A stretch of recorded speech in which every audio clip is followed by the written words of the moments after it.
un nouveau thème. Amen. Voilà, un nouveau thème. Nous allons parler de l'héritage des enfants de Dieu. Alléluia.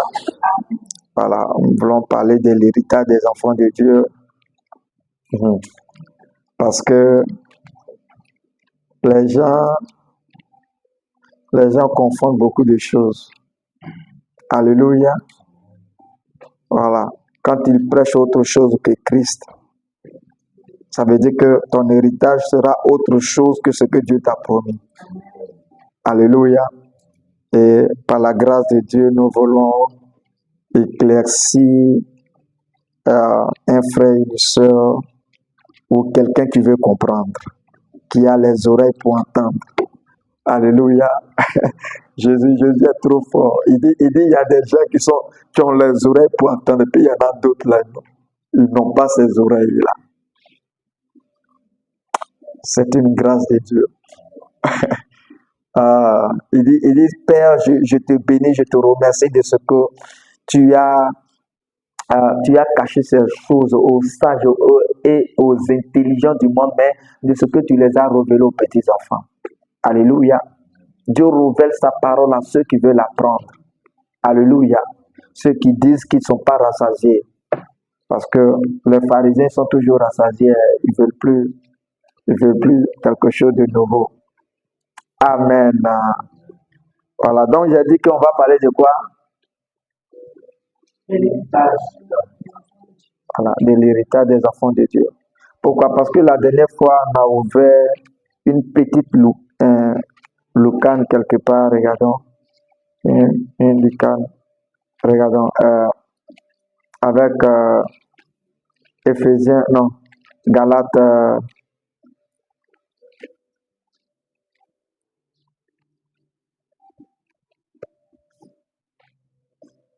Donc, on veut fermer cette lucane-là. Ok. Galates 4. Galates 4, à partir du verset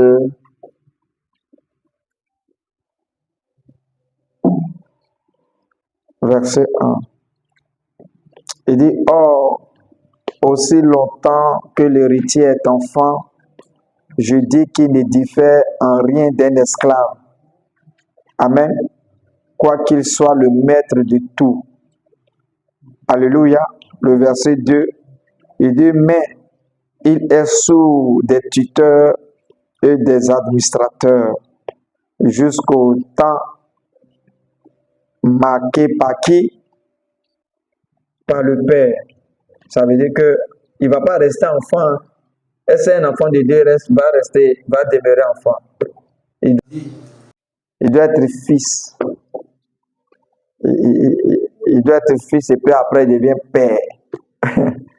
Alléluia. Donc, cet enfant-là, il hérite de quoi? Il hérite de quoi? Ouais. Parce que si tu ne sais pas, tu vas penser qu'on vient à l'église pour se marier. Tu vois, non? Ouais, c'est ton héritage qui est là. On dit, ah, je suis parti à l'église, j'ai eu mon mari. Donc, j'ai eu mon héritage. La religion. On dit, non, je suis parti à l'église, j'ai eu mon visa. Donc, j'ai eu mon héritage. On dit, c'est ma terre promise qui est là.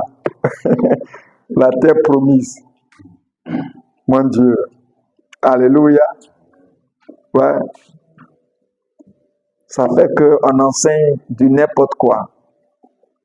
Du haut de la chair. Amen. Alléluia. D'autres aussi vont partir, vont dire, ah, je connais les mystères du diable. Tous les démons mystères, les démons de famille, les démons humains.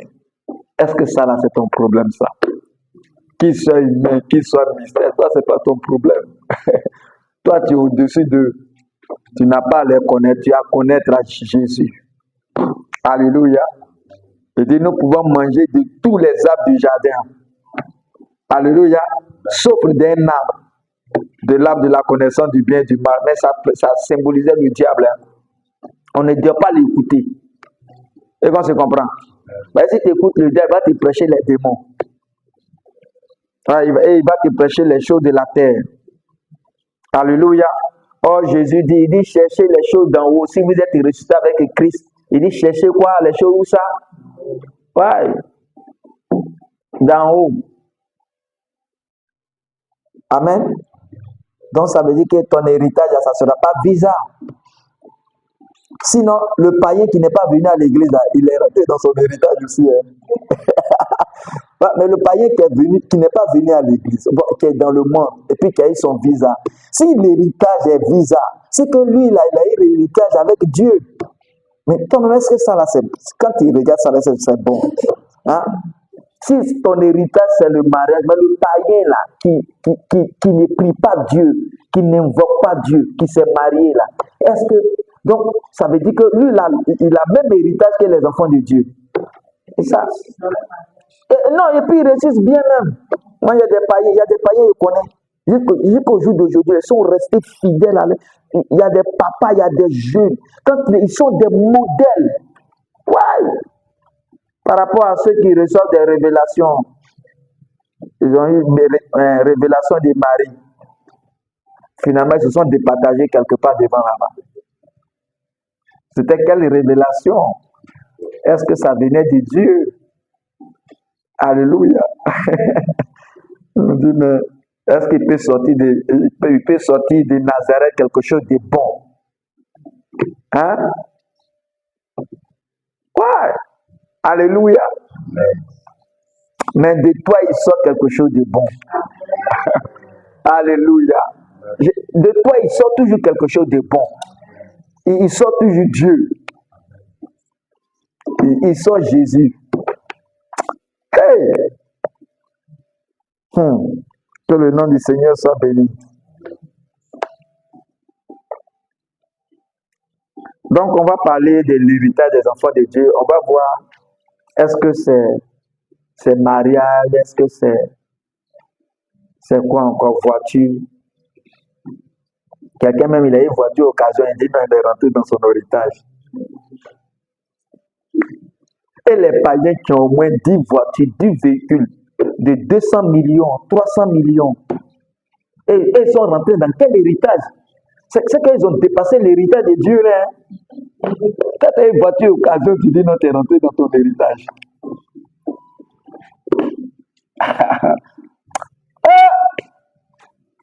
Moi, j'ai béni Dieu parce que hier, j'étais en train de passer sur YouTube, là, j'ai passé, défilé, puis j'ai vu un thème là, les enfants de Dieu, bon, un truc, bon, genre, un peu comme ce qu'on partage là.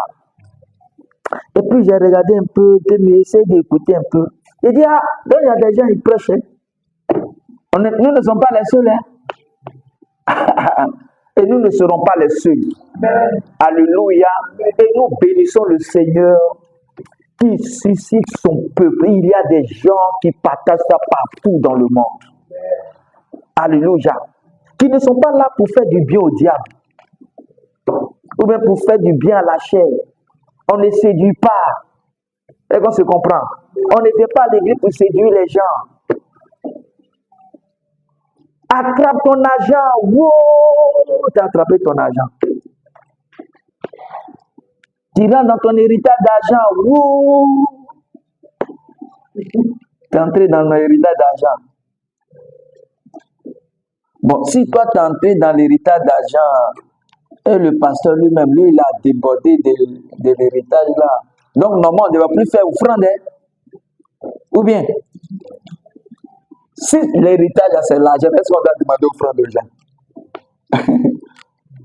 Parce que Dieu va faire plus que... C'est que chaque chrétien peut avoir peut-être 10 000 banques. Puisque là, l'argent appartient à Dieu. Et quand se comprend? C'est ça. C'est ça. Les religieux, les partagent les choses du monde aux gens. Ils prêchent les trucs du monde. Donc, on va partir en haut. On va voir l'héritage, c'est quoi? L'héritage des enfants de Dieu. Alléluia. Mais peut-être on va le faire en 2 temps, bien, on va voir. Amen. Donc d'abord, qui est enfant de Dieu? Un enfant de Dieu, c'est celui qui a accepté Jésus. Alléluia. Voilà. C'est pas celui qui est pieux. Il me fait comprendre, non? Amen. Ce n'est pas celui qui marche comme ça. Un enfant de Dieu, c'est quelqu'un qui a reçu Jésus. Parce que tu peux marcher comme ça, tu peux être pieux, et puis tu n'as pas accepté Jésus. Et quand se comprend? Tous les sacrificateurs là, hein, tous les pharisiens là, ils marchaient comment? Ils marchaient bien. Mais ils n'ont pas accepté Jésus. Est-ce qu'ils sont enfants de Dieu? Ouais. Même Caïphe, il a prophétisé. Même où il devait livrer Jésus, il a prophétisé même. Mais c'est l'enfant de Dieu. Non. Alléluia. Sinon, la piété là, on voit ça dans beaucoup de religions. Hein. Tu vas chez les musulmans, tu vas trouver des gens pieux. Tu vas chez les bouddhistes, il y a des bouddhistes. Il y a une catégorie de bouddhistes là, eux-mêmes là, ils ne veulent même pas regarder les trucs souillés là. Et quand on se comprend, même télé, même regarder femmes, il y en a d'autres, ils restent sur la montagne là-bas. Donc, c'est que si on veut comparer entre eux et puis nous là, il n'y a pas match. Hein? Et qu'on se comprend. Vraiment, n'a jamais vu un chrétien qui a décidé d'aller vivre dans les grottes sans venir en ville. Et qu'on se comprend. Il a décidé de vivre dans les grottes. Ouais. Il y en a d'autres, ils se flagellent, ils prennent des trucs ici, tap, ils pour les sont en train d'adorer Dieu. Il y a des gens là, il ne faut pas t'amuser dans la religion. Donc, si on veut chercher piété là, dans chaque religion, il y a des gens pieux.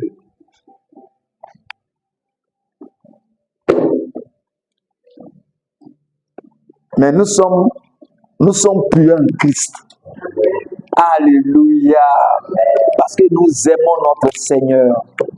Alléluia. Nous l'adorons en esprit, en vérité. Ce n'est pas avec de groupe musical on se promène. Alléluia. Notre vie témoigne que c'est lui qui est là. Alléluia. Quelle grâce. Amen. Donc un enfant de Dieu, c'est quelqu'un qui a reçu qui? Christ. Alléluia. Et la Bible dit que cet enfant-là, il n'est pas né de la chair ni du sang. Donc tu vois, non? Donc il ne peut pas avoir lien. Il ne peut pas avoir lien démoniaque. Bon, même si ce n'est pas notre sujet. On peut brosser par là, non? On peut brosser ça un peu. Donc il ne peut pas avoir lien. Parce que lui, il n'est pas né avec sang. Il n'est pas né. On dit qu'il est né de Dieu. Maintenant, si tu dis qu'il est possédé, c'est que Dieu est possédé. Et si tu dis que Dieu est possédé, mais c'est que là. Donc bref, allons-y, ce n'est pas le sujet. Alléluia. Donc un enfant de Dieu, c'est quelqu'un qui a reçu Jésus. Alléluia. Et qui a l'esprit de Dieu. Et qu'on se comprend. Qui a qui? L'esprit de Dieu en lui. Amen. Je n'ai pas dit quelqu'un qui va à l'église pour casser les chaises. Hein, ou bien qui s'en va tomber. Non, il a l'esprit de Dieu en lui. Il dit l'esprit lui-même rend témoignage à notre esprit que nous sommes enfants de Dieu. Et qu'on se comprend. Donc, c'est quelqu'un qui a reçu l'esprit de Dieu. Et la Bible dit que l'enfant de Dieu, il est comme du vent. On ne sait pas d'où il vient et puis où il s'en va. Donc, est-ce que toi, on peut savoir où tu t'en vas? Non, je veux qu'on lise ça, non. Et puis, on va continuer. Alléluia. Alléluia. Jean 3. Jésus est entré parler avec un grand docteur. Lui-même, là, quand il prend la Torah comme ça, là, il prend les livres de Moïse et puis des trucs. Quand il explique, les gens acclament, ils sont contents. Mais quand il vient devant Jésus, il dit, toi là, tu n'es même pas né de nouveau. Tu t'imagines? avec tout ce que tu connais là, de Dieu là. Jésus te regarde, Jésus le regarde et dit non, mon frère, tu dois naître de nouveau. Hein. Pourtant, tu as des responsables, tu as des diacres, tu as des pasteurs, hein? Tu as des membres. Et puis il dit, mon frère, il faut naître de nouveau. Waouh! Waouh! Alléluia! Donc, voici ce qu'il va dire. Il dit d'abord même, commençons au verset 6. Il dit, ce qui est né de la chair, comment? Est chair. Alléluia. Et puis ce qui est né de l'esprit est comment? Esprit. Donc un enfant de Dieu, s'il est né de Dieu, il serait est-ce que ça serait un humain? Ça serait un esprit. C'est pour ça qu'il fait son adoration en quoi? En esprit et en vérité. Il vit par l'esprit parce qu'il est esprit. Alléluia. Il ne regarde pas les gens pour adorer Dieu. Alléluia. Il dit ce qui est né de la chair, chair, ce qui est né de l'esprit est esprit. Ne t'étonne pas que je t'ai dit, il faut que vous naissiez de nouveau. Toi, tu es docteur là, il ne faut pas t'étonner. Hein. Et qu'on se comprend. Donc Jésus peut voir des bishops, des archibishops, des pasteurs, et puis il dit, bon, toi là, tu dois naître de nouveau. Hein? Et si lui doit naître de nouveau, et le membre alors? Verset 8, il dit, le vent souffle où il veut, et tu entends le bruit, mais tu ne sais d'où il vient, ni où il va. Et qu'on se comprend. Donc un enfant de Dieu, il dit, on ne sait pas d'où il vient, où il s'en va, parce qu'il est comme du vent. Et qu'on se comprend. Il en est ainsi de tout homme qui naît de quoi? De l'esprit. Il naît du Saint-Esprit. Et qu'on se comprend. Donc, un enfant de Dieu, c'est celui qui est né de qui? Du Saint-Esprit. Alléluia. Voilà. Maintenant, comme il est né de l'Esprit, là, il va occuper quelle fonction? C'est-à-dire qu'il travaille dans quoi? Et qu'on se comprend. Un enfant de Dieu, là, il travaille dans quoi? Il occupe quelle fonction? Amen. On va le voir. Parce que, normalement, il doit travailler où son papa travaille, non? Donc, on va voir ça. Prenons Genèse 3, 21. Amen. On va parler d'héritage. De quoi? Nous parlons de quoi? De l'héritage de l'enfant de Dieu. Donc, Genèse 3, 21. Quand tu vois Genèse 3, là, tu te dis que c'est là-bas le péché a commencé en même temps. Amen. Voilà. Donc, ils ont péché. Dieu est venu. Il a demandé à l'homme qu'est-ce qui s'est passé. Il a expliqué. Il a demandé également à la femme qu'est-ce qui s'est passé. Il a demandé d'abord au serpent. Non, il a demandé à l'homme qu'est-ce qui s'est passé. Il a expliqué. Il a demandé au serpent qu'est-ce qui s'est passé. Il a demandé à la femme qu'est-ce qui s'est passé. Elle a expliqué. Il a demandé au serpent. Bon, au serpent, mais il n'a même pas demandé. Il a dit en même temps, voici ce qui va t'avoir. Bon, bref. Alléluia. Et comme ils ont péché, qu'est-ce que Dieu doit faire pour leur pardonner? Alléluia. Regardons maintenant le verset 21. Genèse 3, verset combien? 21. Il dit, l'Éternel Dieu, écoutons, hein, Hébreux 9, 22 dit que, il dit, sans effusion de sang, il n'y a point de pardon. Et qu'on se comprend. Donc, il dit que, tant que le sang n'a pas versé, Dieu ne peut pas pardonner. Et qu'on se comprend. Donc, pour que Dieu puisse pardonner, il faudrait que le sang puisse comment? Verser. Alléluia. Donc, on va voir. On dit, bon, est-ce que Adam et Ève, ils ont été pardonnés? Bon, regardons. Même Luc dit même que Adam est le fils de Dieu. Et vous voulez le jeter à l'enfer. Bon, bref, allons-y.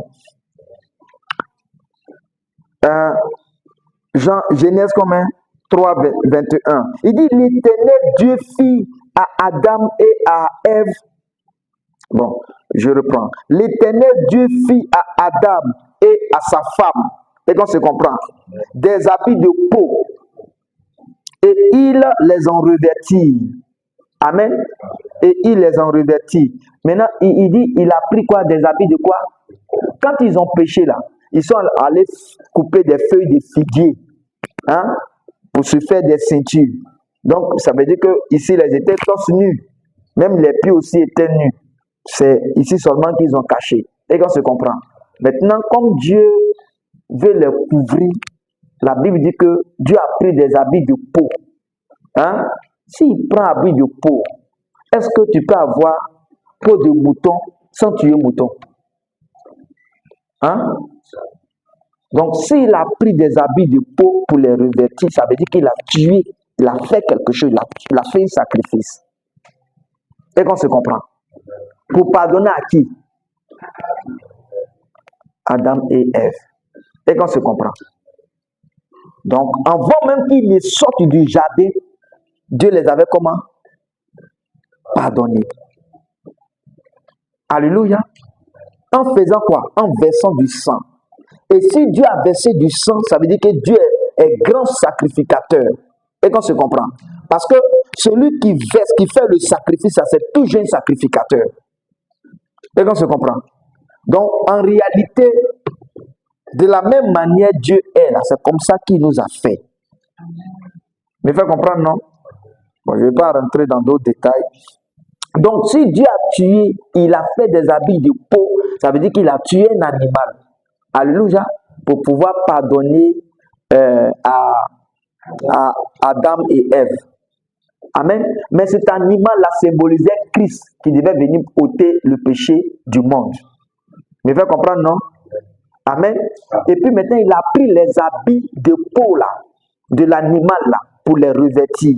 C'est ça la Bible dit aussi dans Galates, il dit, nous tous qui avons cru en Jésus-Christ, nous avons revêti qui? Christ. Me fait comprendre? Mais là-bas, là, comme c'était long, c'est pour ça que c'était peau. Mais nous là, ce n'est pas peau d'animal, hein, c'est Christ. Amen. Voilà. Donc ça, il faudrait que ça soit clair. Alléluia. Maintenant, on va voir Jésus. Donc Dieu est comment? Est sacrificateur. Si tu comprends ça là, mon frère, on ne va pas venir te faire tourner en rond. Hein. Je dis comment Hébreu 4, le verset 14. Si quelqu'un a trouvé, il peut lire. Hébreu 4 combien? Hébreu 4, 14. Dit ceci. Il dit ainsi, puisque nous avons un grand souverain sacrificateur. Alléluia. Donc, notre grand souverain sacrificateur là, c'est qui? Il dit ainsi, puisque nous avons un grand souverain sacrificateur qui a traversé les cieux, Jésus, le Fils de Dieu. Et qu'on se comprend. Donc il dit Jésus là, il est un grand quoi? Souverain sacrificateur. Donc quand il y a grand souverain sacrificateur, c'est qu'il y a des sacrificateurs. Et qu'on se comprend. Mon frère, Dieu lui-même s'est sacrifié pour que tes péchés là soient ôtés. Pour que tu sois pardonné. Alléluia. Et il dit, puisque nous avons un grand souverain sacrificateur qui a traversé les cieux, Jésus, Fils de Dieu, il dit, demeurons faibles dans la foi que nous professons. Alléluia. Donc, Dieu a tué un animal. Hein? Il a tué un animal lorsque Adam et Ève ont péché pour qu'ils soient pardonnés. Ainsi, Jésus aussi est venu comme un grand souverain sacrificateur pour ôter le péché. Mais en tant que, non seulement il est lui-même le grand souverain sacrificateur, mais il a en même temps l'anneau. Il me fait comprendre, non? Amen? Ouais. Donc, c'est vrai qu'ils ont attrapé Jésus et puis ils l'ont crucifié. Mais tu sais ce que Jésus a dit? Il dit détruisez ce temple et en 3 jours je vais le relever. Et quand on se comprend? Voilà. Donc lui-même s'est donné. Alléluia. Et le 3e jour, il est ressuscité. Alléluia. Donc il est grand souverain sacrificateur et il est l'agneau en même temps. Alléluia. Voilà. Parce que pour qu'on soit racheté, il fallait payer un grand prix. Et ce grand prix-là, il fallait que ce soit Dieu lui-même. Amen. Voilà. Donc, vous voyez, on a vu Dieu tuer un animal pour revêtir Adam et Ève. Donc, il était sacrificateur. Jésus aussi, hein, fils de Dieu, grand souverain sacrificateur. Donc, si notre papa est grand souverain sacrificateur, grand frère Jésus, notre frère Jésus, bon, il est Seigneur. Alléluia. Voilà. Il est Seigneur, mais la Bible dit aussi que c'est notre frère. Amen. Voilà. Donc, il est aussi grand souverain sacrificateur. C'est que nous, là, nous allons être quoi? Oui, parce que dans le tabernacle, au temps de Moïse, là, les sacrificateurs, là, ils appartiennent à une tribu, la tribu de Lévi. Et qu'on se comprend. Donc, c'est dans les Lévites, là, on a trouvé les Moïse, Aaron, et puis ses enfants. Aaron qui était grand souverain sacrificateur, et puis ses enfants étaient des sacrificateurs. Et puis c'est parmi eux qu'on trouve les chantres. Et qu'on se comprend. Ça veut dire que si on doit chercher les chantres, les gens du service d'ordre, ça doit être dans la lignée des Lévites là. Et qu'on se comprend. Donc, si notre papa également est sacrificateur, Jésus est sacrificateur, donc nous autres là, nous allons être quoi? Des sacrificateurs. Me fait comprendre, non? Voilà. Donc, pour cela, nous allons voir. Prenons 1 Pierre 2. J'espère que vous comprenez, non? 1 Pierre combien? 1 Pierre 2, le verset 9. Mon frère, on est libre, enfant de Dieu, il est libre. Alléluia. 1 Pierre combien? 2, le verset 9. Voilà, allons-y. 1 Pierre chapitre 2. Oui. Oui. Vous au contraire, hein? Une race élue, Oui. un sacerdoce royal, Oui. une nation sainte, un peuple acquis, Oui. afin que vous annonciez les vertus de celui qui vous a appelé des ténèbres à son admirable lumière. Amen. Je vais reprendre. Il dit, vous, au contraire, vous êtes, ça veut dire que tous ceux qui sont enfants de Dieu, il dit, vous, au contraire, vous êtes une race comment? Élue. Vous êtes un sacerdoce comment? Royal. Ça veut dire que tu es prêtre, hein? Tu es sacrificateur. Et qu'on se comprend. Mais d'une classe comment? Royale. Parce que Dieu est comment? Il est le roi des rois. Et qu'on se comprend. Donc s'il est roi, il est le roi des rois, qui est sacrificateur. Nous qui sommes ses enfants-là, nous sommes aussi sacrificateurs. Quoi? Roi. Il me fait comprendre, non? Il dit un sacerdoce royal, une nation sainte. Donc nous sommes comment? Oui, nous sommes comment? Nous sommes saints. Une nation comment? Sainte. Un peuple comment? Acquis. C'est fini, non? On est déjà acquis. Dieu nous a déjà pris, c'est fini. Alléluia. Afin que nous, il dit, afin que vous annonciez les vertus de celui qui vous a appelé des ténèbres. À quoi? À son admirable lumière. Donc, nous sommes passés où ça? À la lumière. Donc, on est délivré des ténèbres, non? Un enfant de Dieu, là, il est délivré des ténèbres. Il n'est pas dans les ténèbres. Alléluia.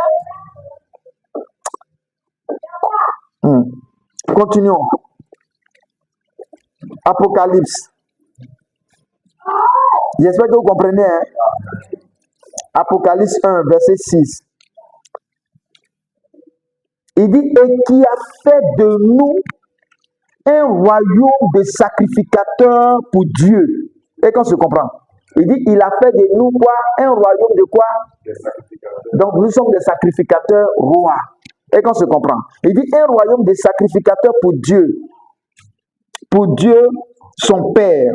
À lui soit la gloire et la puissance au siècle des siècles.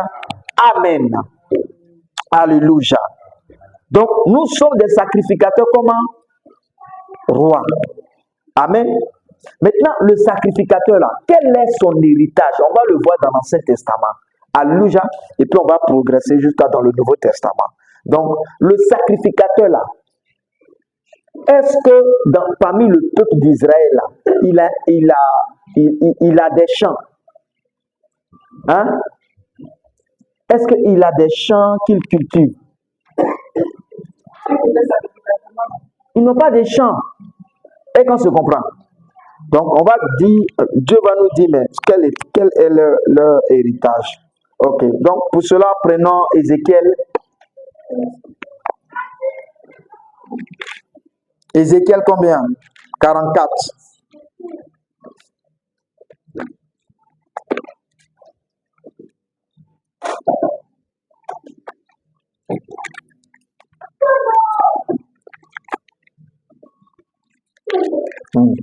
Ézéchiel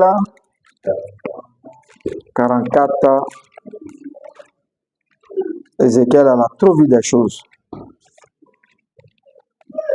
Donc, Ézéchiel 44, le verset 28. Mais avant de lire le verset 28, pour mieux comprendre, lisons, commençons à partir du verset 25. Amen. Voilà. Pour voir de qui il est en train de parler. Donc, au verset 25, il dit, un sacrificateur n'ira pas vers un mort. Regarde, Ancien Testament, ça ne blague pas. Hein? Il dit, un sacrificateur n'ira pas vers un mort. Donc, ils sont en train de parler de qui? De sacrificateur. Amen. Un sacrificateur n'ira pas vers un mort de peur de se rendre impur. Regarde, donc quand un sacrificateur là, il va voir un mort, il devient impur. Bien aimé, si Jésus ne venait pas là, c'était pas bon. Hein? Ouais. Si Jésus ne venait pas, c'était pas bon. Hein? C'était même pas bon. Mais en notre temps là, personne ne peut nous rendre impurs. Vous savez ça, non? Hein? Aïe. La femme qui avait la paix des sangs, là, normalement, Jésus qui est pur, là, si c'était dans l'Ancien Testament, et puis elle a touché Jésus, là, Jésus devenait impur. Vous savez ça, non? Donc c'est pour ça qu'elle n'était même pas permise même de passer où il y a des hommes. Amen. Et en voit même qu'elle n'est pas, elle doit crier impur, impur, impur. Là, on sait que, c'est là. Il ne faut pas, ils vont la toucher. Sinon, tu la touches, ou bien si elle te touche, tu deviens impur. Et qu'on se comprend? On laisse, on dégage la voix comme président qui passe. Et qu'on se comprend? Ouais. On doit crier impur, impur, impur. On dit, il y a un impur qui vient, tout le monde quitte là. C'est pas si elle t'a touché là, tu deviens. Donc, maintenant, dans notre temps, quand quelque chose d'impur te touche, la chose même devient pure. Et qu'on se comprend? Alléluia. C'est ça, il a dit, parlant des mariés là, dans 1 Corinthiens 7 là. Il dit non, s'il y a un frère qui a une femme qui n'est pas croyante et qu'ils vont ensemble, en tout cas, le frère là, qui est croyant là, c'est qu'il rend plus les enfants, même son mari et sa femme, vice versa. Et qu'on se comprend? Donc, dans notre temps là, personne ne peut nous rendre impurs. Alléluia. C'est fort, non? Donc, bon, j'étais en train de lire. Il dit, un sacrificateur n'ira pas vers un mort de peur de se rendre impur. Il ne pourra il ne pourra se rendre impur que pour un père ou pour une mère. C'est-à-dire que s'il doit aller regarder le cadavre, ça doit être son papa ou bien sa maman. Il dit pour un fils, son fils ou bien pour une fille. Voilà. Maintenant, pour un frère et pour une sœur qui n'était pas mariée. Donc, ça veut dire que même si ça doit être sa sœur, c'est que sa sœur n'est pas mariée. Loi comme ça, tu peux suivre. Oui, le sacrificateur lui-même, sa sœur, il ne doit pas aller là-bas. Et les gens veulent soulever loi là pour se promener avec. Bon, ils n'ont qu'à continuer. Ils ne veulent pas se décharger auprès de Jésus. Ézéchiel 44, c'est le verset 28, mais on commence au verset 25 pour faire comprendre aux gens que ils vont parler au 28 là du sacrificateur. Amen. Donc, il dit, le jour où il entrera dans le sanctuaire, dans le pavé intérieur, pour faire le service dans le sanctuaire, il offrira son sacrifice d'expiation. Hein? Dit le Seigneur l'Éternel. C'est que même le sacrificateur là, c'est qu'on va nous rentrer dans si on veut voir l'église, hein, dans le sanctuaire, dans le tabernacle, ou bien dans le temple, il doit lui-même offrir un sacrifice pour ses péchés. Et qu'on se comprend. Ancien Testament, ce n'était pas bon aussi. Hein. Maintenant, continuons. Verset 28. Il dit, voici l'héritage qu'ils auront. Qui? Les sacrificateurs. Et qu'on se comprend. Il dit, voici l'héritage qu'ils auront. Il dit, c'est moi qui serai leur héritage.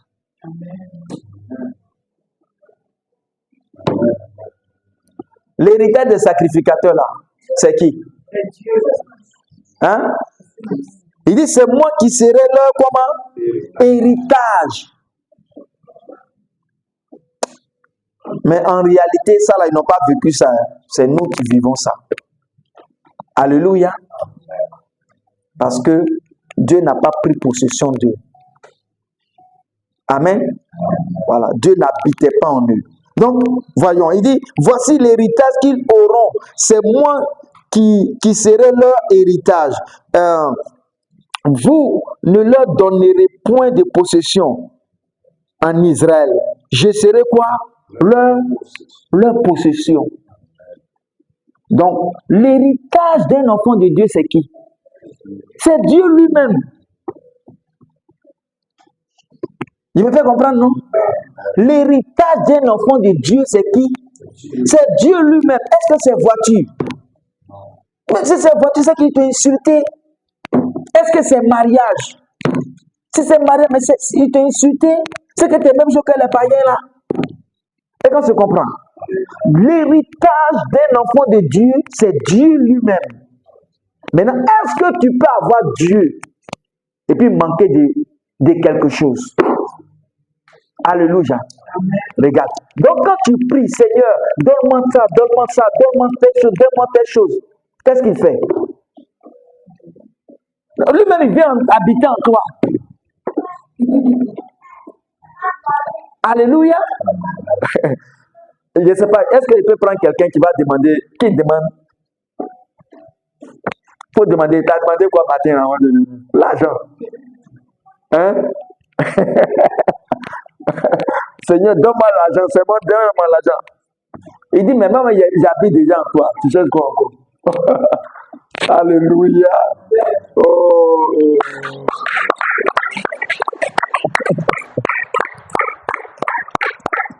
Vous voyez, quand on vient à l'église, ce n'est pas pour te parler des choses de la terre. Les choses de la terre, là, il faut faire comme les hommes là. Et puis tu vas avoir. Il me fait comprendre, non? Oui. Si tu veux travailler, tu veux avoir l'argent là. Il faut aller travailler comme tous les hommes là. Tu vas avoir l'argent. Et on se comprend. Maintenant, quand tu viens à l'église là, on doit te prêcher Jésus. On doit te prêcher Christ. C'est pas la même chose. Tu ne viens pas ici pour qu'on puisse te parler de travail. Et ici là, c'est la fonction publique. Hein? Ici, c'est la fonction publique. Ou bien c'est la mairie pour te distribuer des mariages.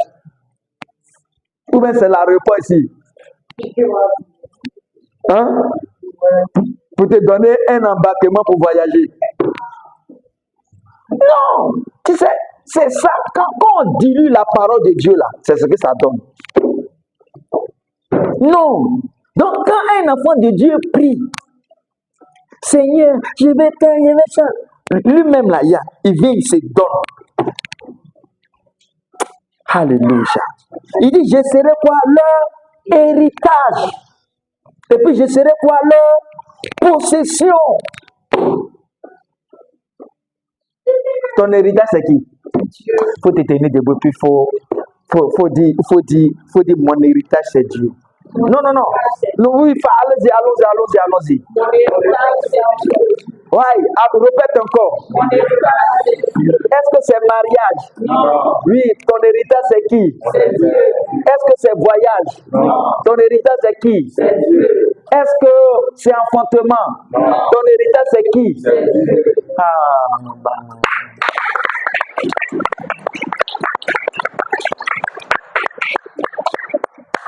Tu vois, non? C'est ça.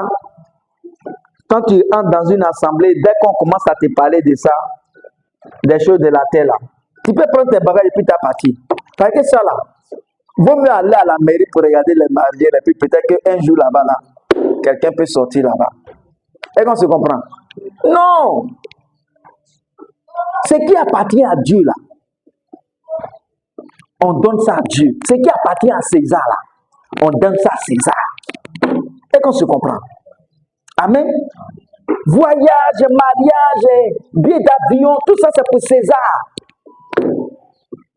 Est-ce qu'on se comprend? On peut venir prendre les choses de César pour venir prêcher ça à la chair. Aïe.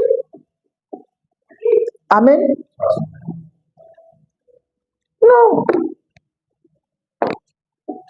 Non. Imagine, tu prends un avion et puis tu te renseignes sur le pilote. Le pilote sort, il dit, vraiment, je n'ai pas fait les cours de pilote, les trucs autres, les formations de pilote. Moi, je suis agronome. Tu vas rester dans l'avion là. Hein? Tu vas rester.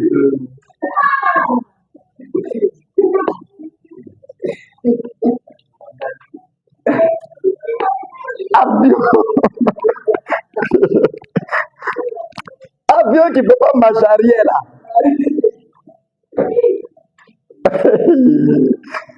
Le pilote sort, il dit bonjour les passagers. Oh, non, l'église fatigue. La religion fatigue les gens. Mais est-ce que vous savez que c'est ce que l'église fait? Et c'est ce que les fidèles font. Tu t'en vas, tu écoutes quelqu'un qui te parle de mariage à l'église, qui te parle de voyage.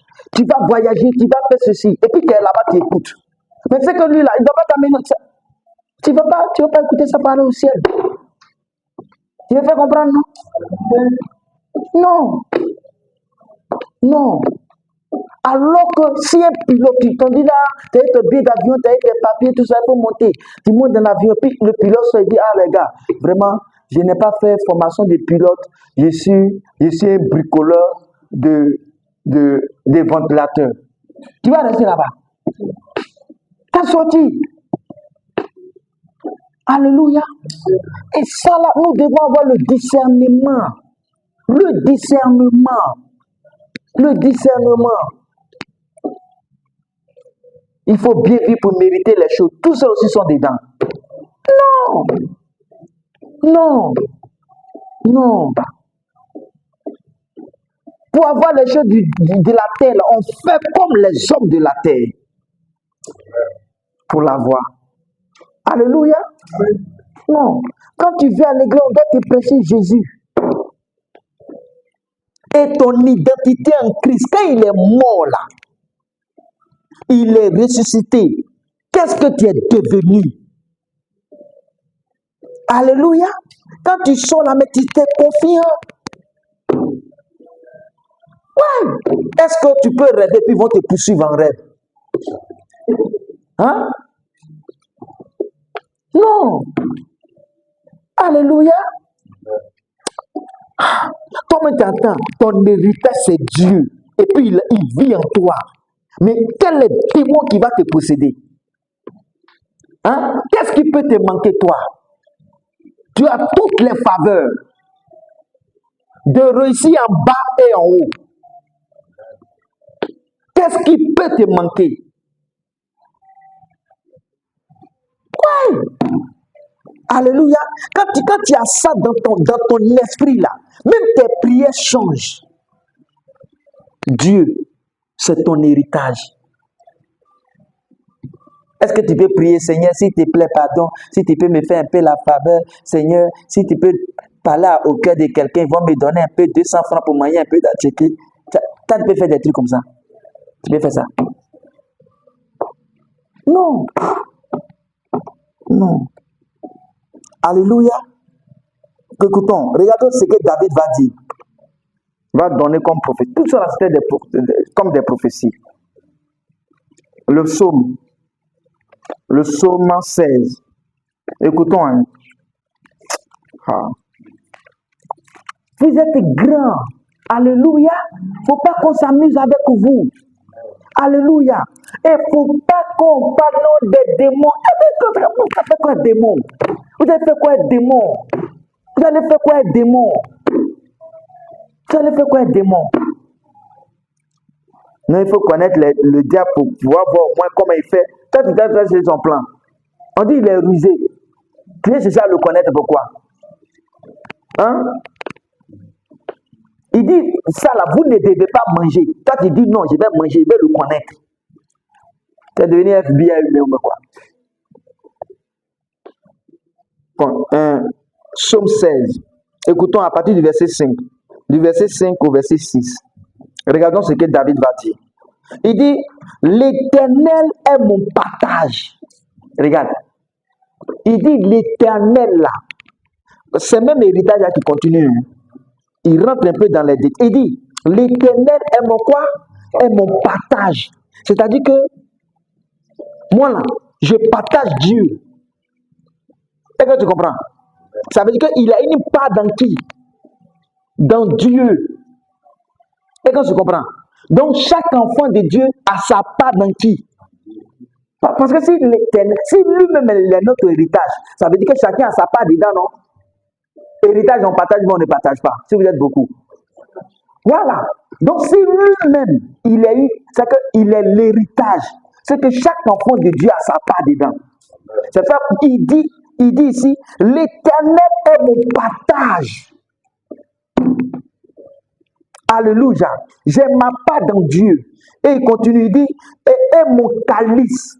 Calice là, vous connaissez les coupes où on met vin dedans là, pour faire scène là. Hein? Donc il dit, l'Éternel est mon calice. Mais dans le calice, on sait que c'est du vin, on met dedans. Amen. Alors que Jésus dit que le vin là, ça symbolise son sang pour la rémission des péchés. Et que tu comprends? Pour le pardon des péchés. Donc, ce qu'il est en train de dire ici, là, il dit, l'Éternel est mon partage et mon calice. C'est-à-dire que c'est lui qui expire mes péchés. Et qu'on se comprend. Maintenant, en parlant du vin aussi, là, ça symbolise aussi le Saint-Esprit. Et qu'on se comprend. Donc, le Saint-Esprit aussi, là, il a une part. Bon, on va continuer. Maintenant, il dit, c'est toi qui m'assures mon quoi? Mon lot. Il dit, il a su quoi? L'Éternel a su quoi? Son lot. Quand il t'a payé terrain là, hein? Si un îlot là, il y a des lots dessus, non? Hein? Et puis tu dis, voici mon lot, non? Maintenant, il dit, l'Éternel est son partage, l'Éternel est son calice, et puis il dit, l'Éternel, il dit, il m'assure mon lot. C'est-à-dire que dans Dieu là, chacun a son lot dedans. Maintenant, lui, il est sûr qu'il y a son lot dans Dieu.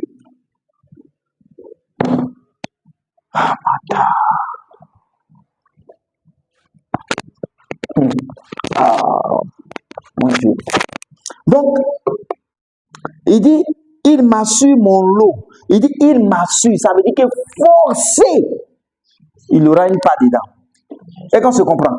Donc, chaque enfant de Dieu a sa part dans Dieu. Il me fait comprendre?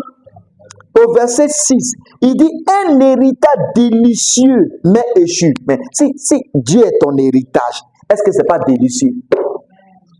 Hein? Un héritage délicieux mais échu. Une belle possession, mais comment accordée.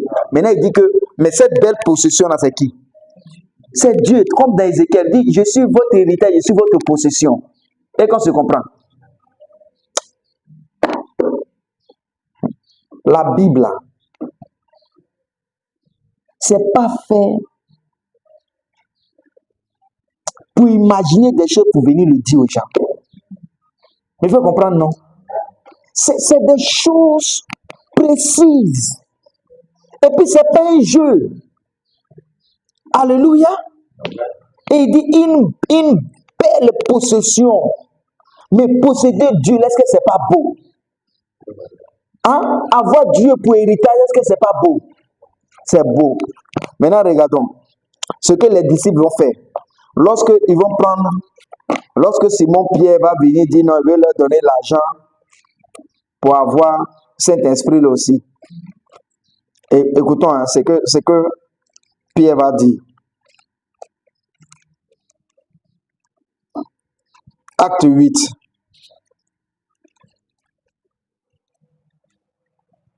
Acte combien? 8, à partir du verset 18. Simon-Pierre est venu leur dire non, je vais vous donner l'argent et puis je vais avoir un peu Saint-Esprit là. Amen. Là, les gens vont commencer à parler en langue. Je vais vers sur les gens. Donc, les gens vont acheter Saint-Esprit.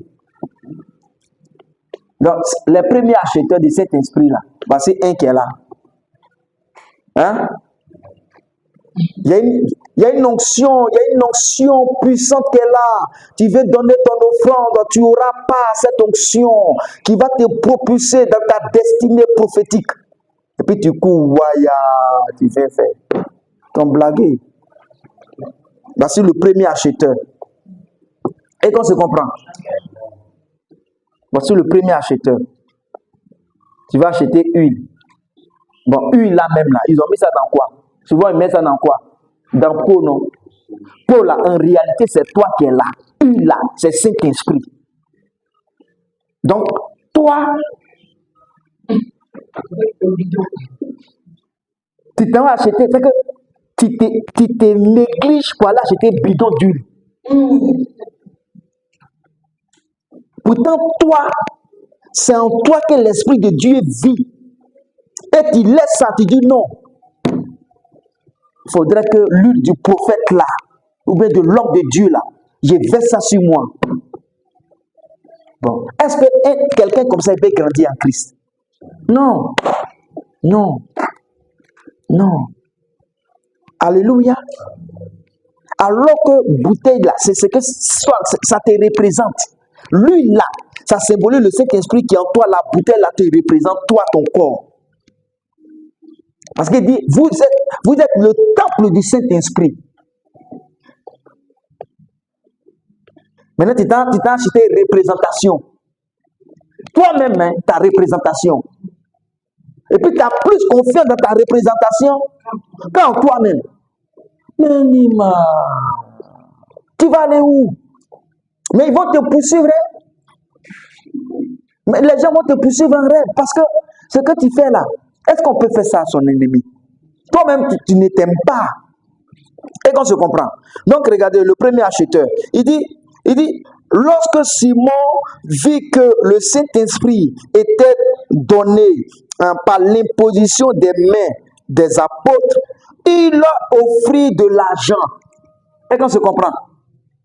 Donc, c'est si Simon regarde pour vendre l'huile et puis l'eau là. 18. Nous sommes au verset 19 maintenant. Il dit, en disant, accordez-moi aussi ce pouvoir, afin que, donc l'huile pour l'huile, on achète Saint-Esprit. Et quand tu comprends? Ah. Il dit, et en disant, accordez-moi aussi ce pouvoir, afin que celui à qui j'imposerai les mains reçoive le Saint-Esprit. Écoutons ce que Pierre va dire. Pierre est fâché. Hein? Il dit, mais Pierre lui dit, que ton argent périsse avec toi. Regarde. Donc, quand vous partez acheter, quand les gens vont acheter huile, hein?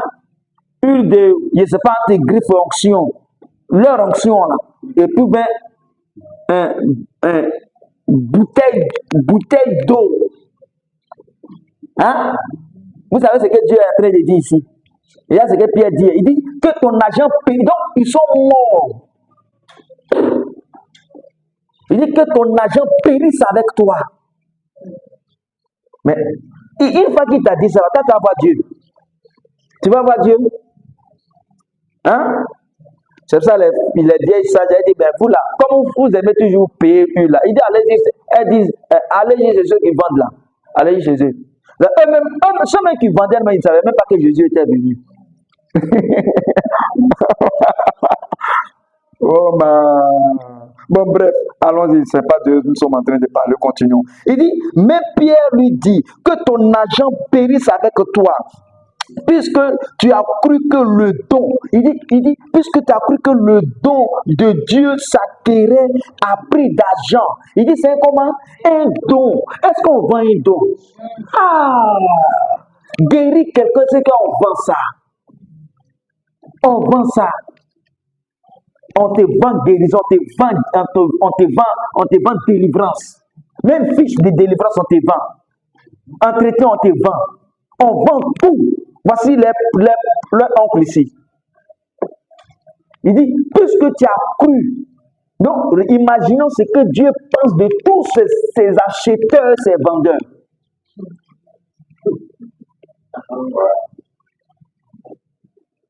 Maintenant, au verset 21, il dit, il n'y a ni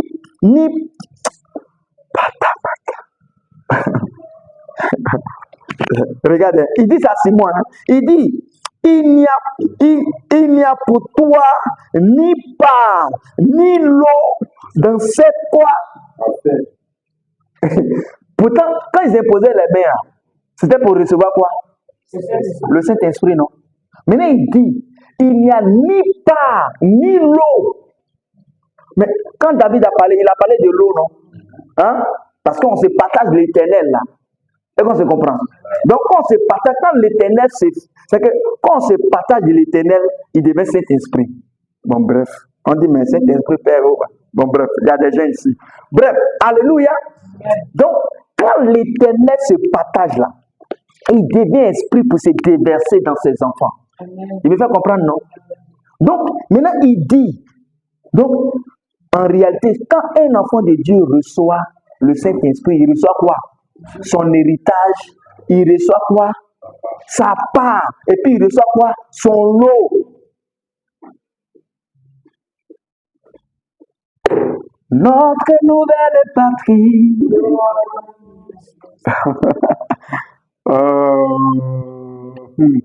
Est-ce que les gens comprennent? Il dit, mais pourquoi il a parlé de l'eau? À votre avis, pourquoi il a parlé de l'eau? Pourtant, l'eau, là, quand on parle de l'eau, là, c'est des terrains, on parle. Est-ce qu'on se comprend? Quand quelqu'un reçoit l'Esprit de Dieu, il a reçu son lot, sa part d'héritage de Dieu lui-même. Il me fait comprendre, non? Donc, vous avez votre part de quoi? D'héritage. Alléluia. Mais, continuons. Il dit, il n'y a pour toi ni part, ni lot dans cette affaire de cet esprit-là. Tu n'as pas de lot dedans. Hein? Donc, le Saint-Esprit est quoi? Il l'eau, non? Hein? Parce qu'en vend l'eau, il faut îlot. C'est que tout est un quartier. Hein? Toute une ville. Et puis on découpe. Et qu'on se comprend. Il dit, il n'y a ni part, Maintenant, David a dit que l'Éternel est mon partage. Il dit, il n'y a ni pain ni l'eau. Il dit, l'Éternel est, il dit, et il m'assure mon lot. Maintenant, ici, il dit, il n'y a ni pain ni l'eau dans cette affaire. Alléluia. Donc, à partir de là, au fait, chacun peut comprendre que les enfants d'Israël sont rentrés à la terre promise là. Hein?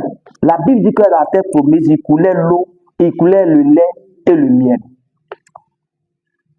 Quand même, le lait là, on sait que c'est la parole de Dieu, hein? Et qu'on se comprend. Miel là, en réalité, ça symbolise l'esprit. Et qu'on se comprend. Donc, quand ils sont entrés à Canaan, là, hein?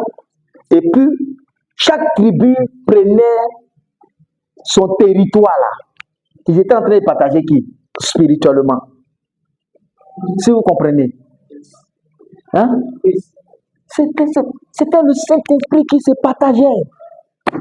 C'est ça, là-bas, ils sont combien? Ils sont 12. À la chambre haute, on dit ils étaient environ 120. Il faut enlever 0 là-dedans.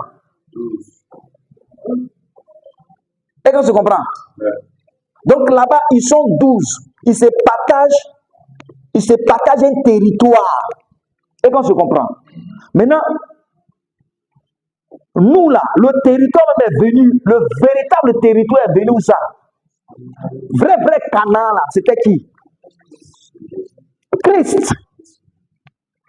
Tu peux dire Christ, tu peux dire le Saint-Esprit. Pourquoi vous avez peur? Alléluia. Dieu lui-même. Alléluia. Parce que chacun doit avoir comment? Son lot.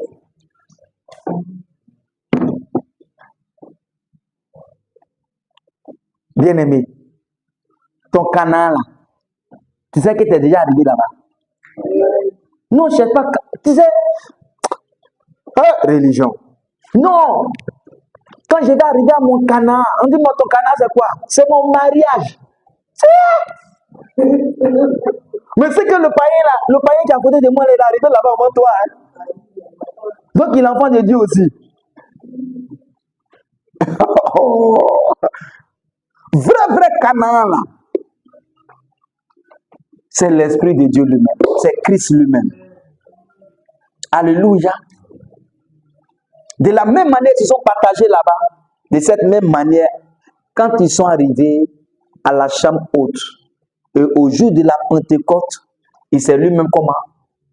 Partagé. Il s'est départagé. Parce qu'il leur avait déjà promis là-bas que je serai quoi? Leur héritage, je serai leur possession. Donc, ils doivent me posséder. Donc, tous les enfants de Dieu possèdent qui? Possèdent Dieu.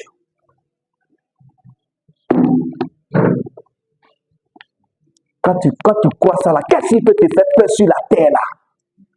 Qu'est-ce qui peut te terroriser sur la terre là? Hein? Non! Alléluia! Donc, retournons en acte même. Et puis, je veux... Est-ce que c'est pas bon comme ça même? Si vous avez compris, on va arrêter là parce que c'est acte 2. Écoutons Bénin. Il dit, Pierre avait dit quoi? Il n'y a ni pain ni l'eau dans cette affaire. Alors qu'il parlait de cet esprit, il dit qu'il n'a pas de pain et puis qu'il n'a pas de l'eau dans cet esprit-là. Oh, maman. Seigneur Jésus. Seigneur Jésus. Lisons maintenant acte 2. Acte 2 à partir du verset 1. Il dit au jour de la Pentecôte, ils étaient tous ensemble dans le même lieu. Tout à coup, il vint du ciel un bruit comme celui d'un vent impétueux et il remplit toute la maison où ils étaient assis. Ils étaient où ça? Ils étaient en train de prier. On dit ils étaient assis. Et qu'on se comprend. Où ils étaient comment? Assis. Les gens, bon, bref, allons-y. Bon, où ils étaient assis, verset 3. Il dit des langues semblables à des langues de feu. Et qu'on se comprend. Il dit des langues semblables à des langues de feu leur apparut, hein, séparées les unes des autres et se posèrent sur chacun d'eux. Et qu'on se comprend. Donc, chacun d'eux avait quoi? Des langues de comment? De feu. Hein? Mais regardons, hein, les langues de feu, là. Quand ils étaient dans le désert, qu'est-ce qui les accompagnait la nuit? C'était une colonne de feu, non? Et puis la journée, nuée de gloire. Maintenant, à la Pentecôte, on dit que ça s'est départagé. Et qu'on se comprend. Amen. Il dit au verset 4, et ils furent tous remplis de quoi? Du Saint-Esprit, et se mit à parler en d'autres langues, selon que l'Esprit leur donnait de s'exprimer. Alléluia. Alléluia. Donc chacun recevait de quoi? Son lot. Parce que Dieu avait déjà promis qu'il serait quoi? Leur héritage. Alléluia. Donc, normalement, chaque enfant de Dieu est déjà entré dans quoi? Dans son héritage. Tu n'as pas autre héritage encore. Non, on dit que non, tu vas entrer dans ta destinée prophétique. Ta destinée prophétique. Prophétie est finie déjà à partir du moment où tu as reçu Jésus. Il n'y a plus de prophétique encore.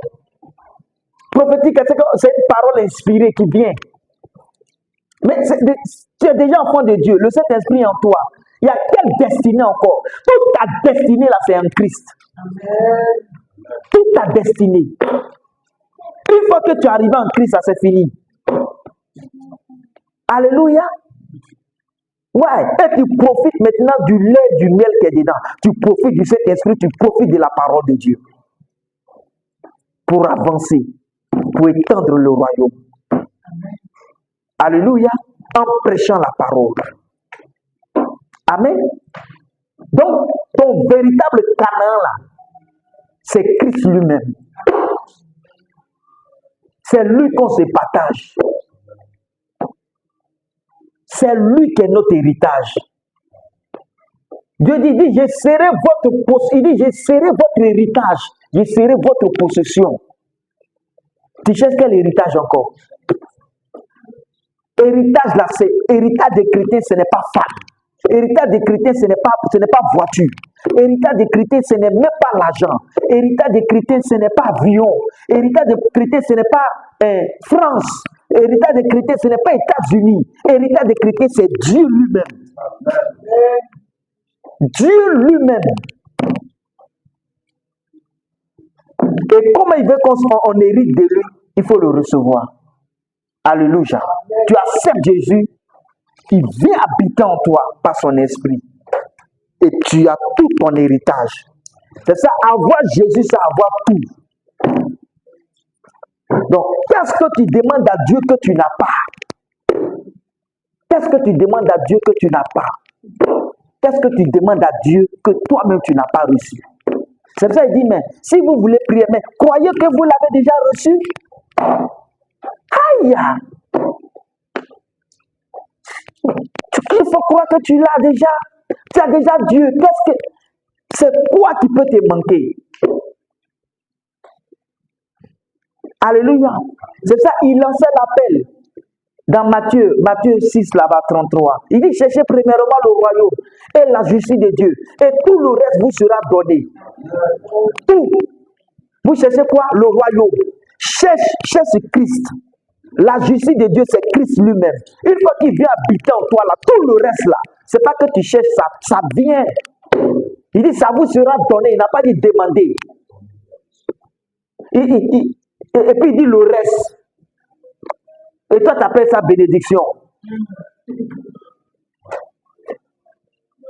Hein? Tu appelles ça bénédiction.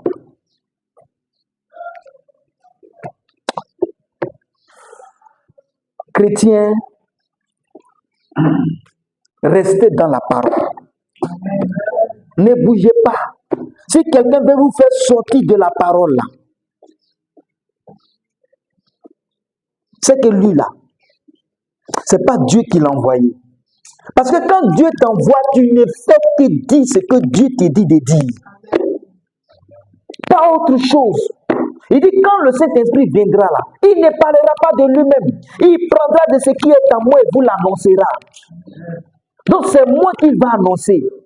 Il ne va pas parler de Satan, il ne va pas parler du diable, démons mystères, démons Goliath, démons humains, démons noirs, démons clairs, démons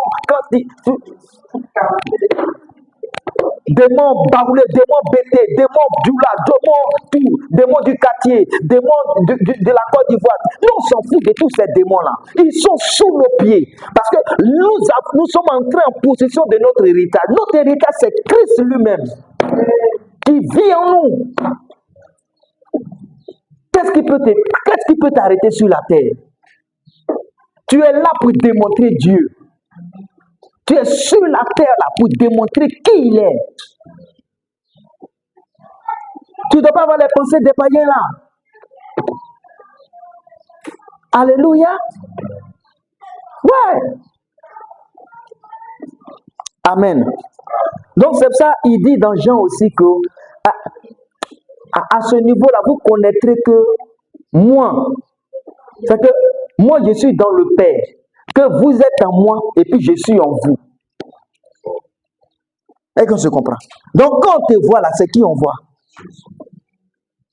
Aïe! Et toi, tu es là dans ta main. Seigneur, je veux voir ta main. Seigneur, je veux te voir. Seigneur, je veux te voir. Seigneur, je veux te voir. Seigneur, je veux te voir dans ma situation. Seigneur, je veux te voir dans ma... Lui-même, il est là, il dit, mais je suis là, tu ne me vois pas.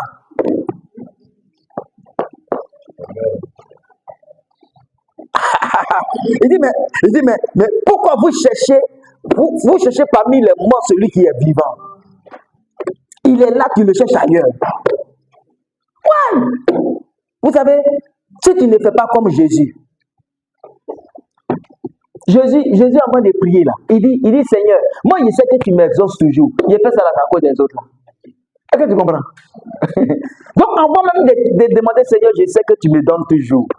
Je te crois. Je sais que je possède la chose. Dans le nom de Jésus-Christ. Car rien ne peut m'échapper. Rien ne peut échapper à Dieu. Celui qui me voit a vu Dieu. Je suis Christ sur cette terre. Ah! Quand Dieu va t'écouter, il dit, mais ça c'est mon enfant. Je me reconnais. Et puis toute sa gloire là, c'est déploie. Mais tu viens, Seigneur, je vais te voir. Seigneur, je vais te voir. Seigneur, je vais te voir. Dans ma situation, je souffre.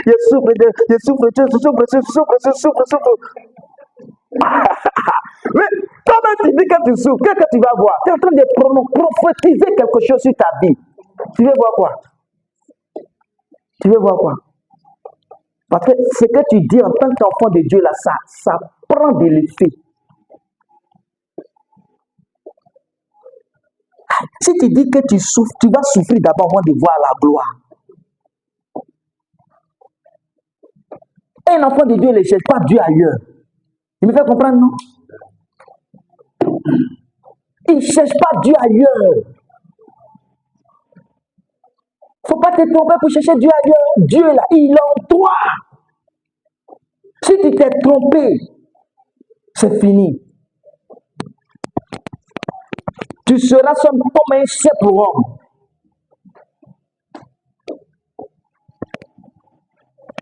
Tu demandes quelque chose. Dieu là, il se donne. Il dit au lieu de demander l'argent, les trucs, tout ça là. Moi-même, prends-moi.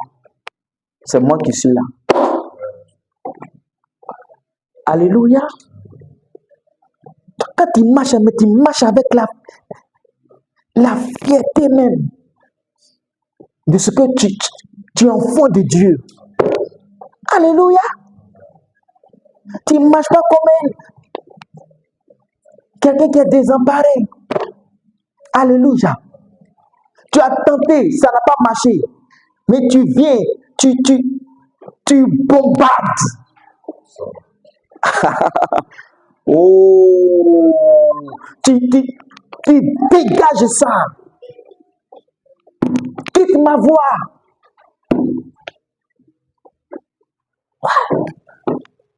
Toute situation qui te voit doit normalement se prosterner.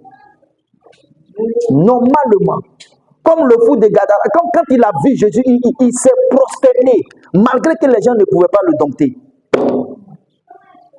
Toute situation doit se prosterner. voici le maître qui est arrivé.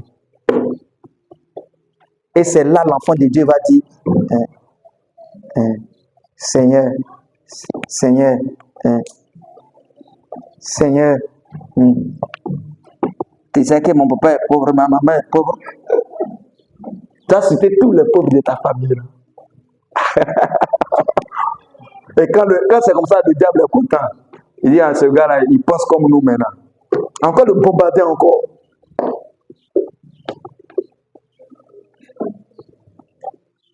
Il faut marcher avec la piété, l'audace. La Bible dit que les disciples, là, quand ils prêchaient, là, il dit qu'ils prêchaient avec audace. Et là, tu comprends? C'est un peu comme orgueilleux, mais c'est pas orgueil mais tellement ils sont fiers de posséder Dieu. Ouais. S'il y a une seule chose qui peut arriver à un enfant de Dieu, c'est qu'il prêche droitement la parole, puis les gens le persécutent. C'est tout. C'est tout. Et qu'on se comprend. Ouais, les gens doivent te persécuter par rapport à ce que tu prêches. Mais à part ça, il faut bombarder. Alléluia.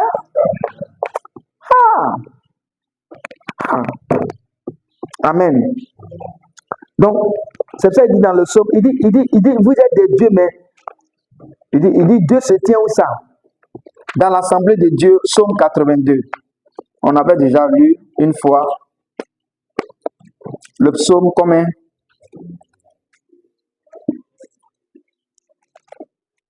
Le psaume 82. Le psaume 82, à partir du verset 1. Il dit, Dieu se tient dans l'assemblée de Dieu et il juge au milieu des dieux. Et qu'on se comprend. Donc, on est avec notre papa. S'il est Dieu, c'est que nous sommes qui?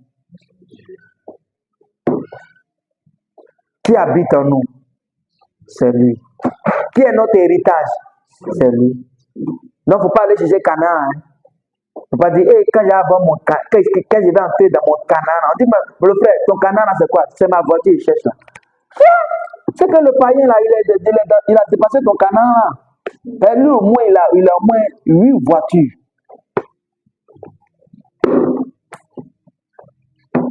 Ils prennent l'héritage de Dieu là pour limiter ça à la terre. Tu es un trésor.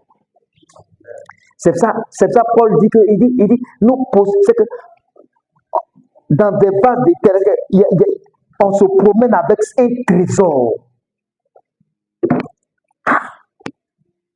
Alléluia.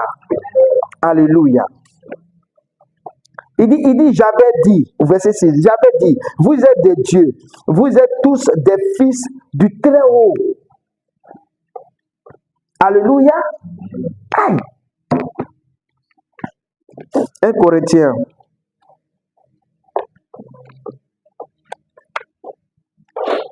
Maintenant, vous pouvez voir Galates 2 là. Galates 2, 20, où il dit, ce n'est plus moi qui vis, mais c'est Christ qui vit en moi. Parce qu'il est rentré, c'est que son héritage est rentré en lui. Et qu'on se comprend. Maintenant, 1 Corinthiens 3, on va terminer avec ce verset. 1 Corinthiens 3, du verset 21 au verset 23. Nous lisons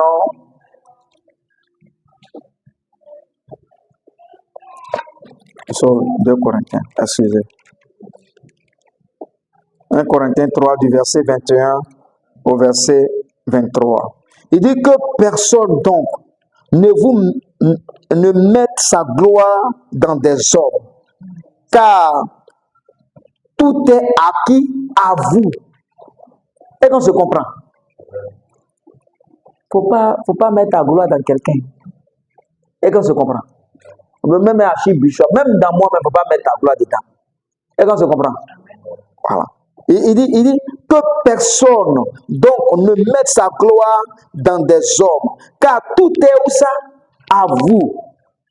Il dit, soit Paul, soit Apollos, tous ça sont des prédicateurs. Hein. Et qu'on se comprend de l'évangile. Soit s'efface, soit le monde. Il dit, regardez. Ça veut dire que moi-même, je vous appartiens. Il dit, soit Paul, soit Apollos, ce sont des prédicateurs, soit c'est Pierre. Maintenant, il dit, soit le monde, il dit le monde même. Il dit, soit le monde, soit la vie, soit la mort, soit les choses présentes, soit les choses à venir. Tout est où ça? Tout est à vous. Et vous êtes à Christ et Christ est à Dieu. Et qu'on se comprend. Donc tout ce qui est dans le monde là, ça nous appartient. Il dit tout est à vous. Donc, prends là-bas ce que tu veux. Est-ce que tu comprends? Il ne faut pas pleurnicher. Un enfant de Dieu ne pleurniche pas dans la prière. Si tu rends grâce à Dieu, Seigneur, je te bénis parce que je pose. Ma prière même était exaucée avant que je ne lève la voix avec toi. Mais comme tu veux communier avec moi, parce que nous devons communier ensemble. Tu m'entends, tu m'as déjà exaucé. Au nom de Jésus-Christ. Sors, tu le verras s'accomplir. Dieu nous bénisse. Au nom de Jésus. Notre héritage, c'est Dieu lui-même. Notre possession, c'est Dieu lui-même. Alléluia. Et nous le possédons parce qu'il habite en nous. Nous possédons notre héritage parce que notre héritage habite en nous. Alléluia. Amen. Que le nom du Seigneur soit béni. On va se tenir debout.